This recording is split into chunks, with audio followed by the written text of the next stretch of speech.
Knee joint dislocation. Let's discuss in detail. Knee is said to be dislocated when the bones of the leg, which is tibia and fibula, they are moved in relation to the bone of the thigh, which is femur. As you can see here in the image, tibia and fibula, they are moving from their anatomical alignment in relation to the bone of the thigh, which is femur. Here also this is the AP view and this is the lateral view. As you can appreciate here, the tibia along with the fibula is moving in relation to the femur. Now, knee dislocation is a rare injury compared to the other dislocation, as we have already discussed in the previous videos about the dislocation of the patella, which is common compared to the dislocation of knee joint. Mechanism of injury. This dislocation occurs secondary to certain kind of forces, like we have the hyperextension forces, rotatory forces and direct forces. So hyperextension forces often leads to the anterior dislocation.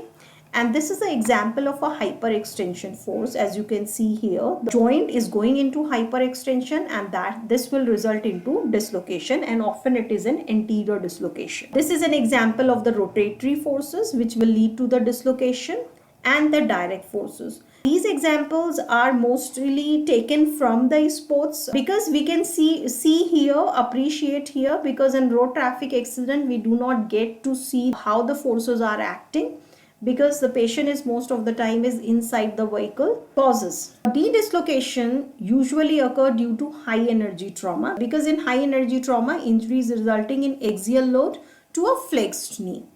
Now first is fall, as you can see here in the image. Fall where the forces act on the joint might leads to dislocation. Motor vehicle accident, especially the dashboard injuries. Orthopedestrian accidents often leads to dislocation. Industrial injuries, and last is the sports related injuries, because often it requires the rotatory forces, hyperextended forces and your direct injuries. Now something about the anatomy of the knee joint. Bones of the knee, which is the femur, tibia, fibula, they all held together by these strong ligaments. As you can appreciate here in the image, we have posterior cruciate ligament, anterior cruciate ligament. We have collateral ligaments on both the sides, median and lateral. Other than that, we have other structures that provide support to the joint. So, function of these ligaments is to stabilize the joint in a certain position. Now, for a knee dislocation to occur, these ligaments must be teared. Then only the bones will move in relation to each other. So knee joint dislocation injures both the cruciate ligament, which is the anterior and the posterior cruciate ligament present behind, and one or both the collateral ligaments. Now, types of dislocation. So knee dislocation we study with respect to the tibial displacement compared to femur. Here we have the images depicting the same. So anterior dislocation, this is the most common dislocation, occurs in around 40% of the cases. So here is the example. This is the anterior dislocation. Tibia and fibula, they are moving anteriorly with respect to femur. This is the X-ray. This is the most common dislocation. It occurs due to hyperextension injuries and usually involve tear of posterior collateral ligament. There may be an intimal tear of the artery due to the traction. So here, because of the dislocation of the bones, there is a traction force which is acting on the artery, so that might lead to the intimal tear of the artery. Second is a posterior dislocation. As you can appreciate here, this is the posterior one. This is the posterior one in the X-ray. It occurs in 33% of the cases. So this is the second most common dislocation. Occurs due to the axial load to the flexed knee, as most of the time seen in the dashboard injuries. Now, this dislocation has the highest incidences of complete tear of the popliteal artery, as you can see, because there is a disalignment between the bones which leads to the tear of the ligaments and the artery as well. Next is the lateral dislocation. It occurs in 20% of the cases. Now, this occurs due to the varus or valgus injuries. Usually it involves the tear of both the anterior and the posterior cruciate ligament. So lateral one, it occurs in around 20% of the cases. This is the example of the lateral dislocation. Medial dislocation occurs in 5% of the cases. This also involves valgus or varus forces. Usually there is a disruption of the posterior ligament complex, especially the posterior cruciate ligament. Rotatory dislocations occurs in around 5% of the cases, and this is not a pure rotation. There is always an involvement of either the posterior or the interior component.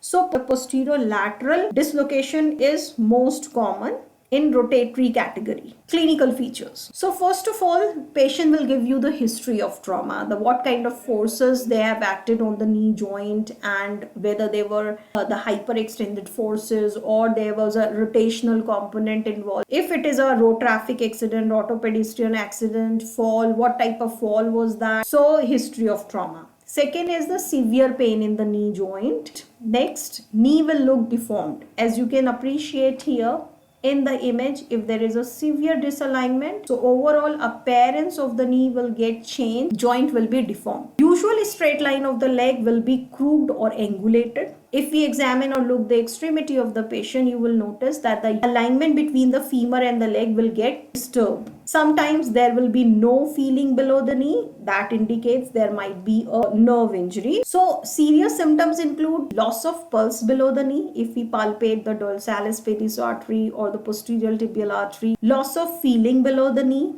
and loss of movement below the knee. So these are the serious symptoms in case of knee dislocation. Sometimes knee relocates on its own after dislocation. Sometimes patient will come to you, there is no obvious deformity, as 50% of the cases reduce spontaneously. So in such cases, knee becomes swollen and it will be very painful with the movement. There might be subtle signs of injury or trauma like swelling, effusion, abrasion or ecchymosis. Now here is an example. As you can appreciate here in the joint, there is no as such deformity, but there is swelling, and here the knee is almost looking aligned, bones of the joint looking aligned, but there is severe ecchymosis present here, which is an indicator that some injury, a high impact injury has occurred in this area. Examination. Now first we will examine for the nerve injury. So movement of the foot and the ankle should be examined, like we ask the patient to move foot up or down. We perform dorsiflexion and plantar flexion. We ask patient to perform inversion and inversion. So any feeling of numbness while performing these movements is an indicator for the nerve injury. So assess sensory and motor function of the peroneal and the tibial nerve in case of knee joint dislocation. Examination of pulses. Serial examination are mandatory. Especially we need to palpate the posterior tibial artery and the dorsalis pedis artery, both on the affected side as well as the contralateral side, because then only we can compare. So doctor must rule out any vascular injury both before and after reduction. Why after reduction? Because sometimes during reduction the injury to the blood vessels occurs. Now, if the pulse are present or normal, that doesn't indicate the absence of arterial injury. Why? Because the geniculate arteries, they may provide collateral flow and we get the palpable pulses, this masking the limb-threatening vascular injury. So collateral circulation can mask a complete popliteal artery occlusion, as I have just now mentioned. The arterial duplex ultrasound or the CT angiography is indicated in most of the cases. So here you can see this is the angiogram and how this is showing here the injury to the popliteal artery. If the arterial injury is confirmed, then we need to consult the vascular surgeon. Now, if the pulses are absent or diminished, in that case we need to confirm whether the joint is reduced or not, and if it is not, then we need to immediately reduce the joint and reassess the pulses. If after reduction pulses are absent or diminished, then we need to immediately surgically explore the blood vessels. Investigations. The first is the X-ray.